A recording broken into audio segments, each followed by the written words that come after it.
வணக்கம் நண்பர்களே, நான் தான் லவ்லி ஃபேன்சி ஜலாலுதீன் திருச்சியிலிருந்து. நான் அடிக்கடி கார்ல பயணம் பண்ணுவேன். ஆனா சார்ஜ் வீட்ல போட மாட்டேன். அடிக்கடி கார்ல தான் போடுவேன் அப்படின்னு சொல்றவங்களுக்காக தான் இந்த பதிவு. நீங்க அடிக்கடி கார்ல சார்ஜ் போடுறதுனால ஃபோன் சீக்கிரமே ஹீட் ஆகும். அதோட பேட்டரி லைஃப் குறையிறதுக்கான வாய்ப்பு அதிகம். அதே சமயத்தில நீங்க வீட்ல சார்ஜ் போட்டு எடுத்துட்டு போங்க. தவிர்க்க முடியாத பட்சத்தில எமர்ஜென்சிக்கு நீங்க கார்ல சார்ஜ் போட்டுக்கலாம், தப்பில்ல. இல்லங்க எனக்கு வீட்ல போடுறதுக்கு நேரமே இல்ல. நான் கார்ல தான் போடுவேன் அப்படின்னா, நீங்க ஒரு பவர் பேங்க் வாங்கி வச்சுக்கங்க. ரொம்ப சிறப்பா இருக்கும். பவர் பேங்க்ல போடுங்க. கூடுமான வரை நீங்க வீட்ல சார்ஜ் போடுறதுக்கு உண்டான பழக்கத்த ஏற்படுத்திக்கங்க.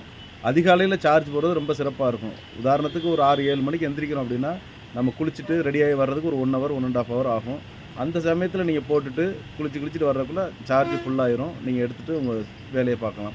சில பேர் நைட்ல சார்ஜ் போடுற பழக்கத்த ஏற்படுத்தியிருப்பாங்க. நைட்ல நம்ம போட்டுட்டு தூங்கிருவோம். அது பாட்டுக்கு நைட்டு ஃபுல்லா ஒரு சில ஃபோன்ல ஆட்டோ கட் ஆஃப் இருக்கும். இருந்தாலும் பேட்டரி சூடாகிட்டு தான் இருக்கும். தவிர்க்க முடியாத பட்சத்தில இரவுல போடுங்க. அப்படி இல்லைன்னா காலையில சார்ஜ் போடுறது ரொம்ப சிறப்பா இருக்கும். ரீசார்ஜ் பண்ணுங்க. கடையிலே பண்ணுங்க. ஆன்லைன்ல பண்ணாதீங்க. கடையில பண்ணுறதுனால ஒரு குடும்பத்த வாழ வைத்த பெருமை உங்களை சேரும். நன்றி.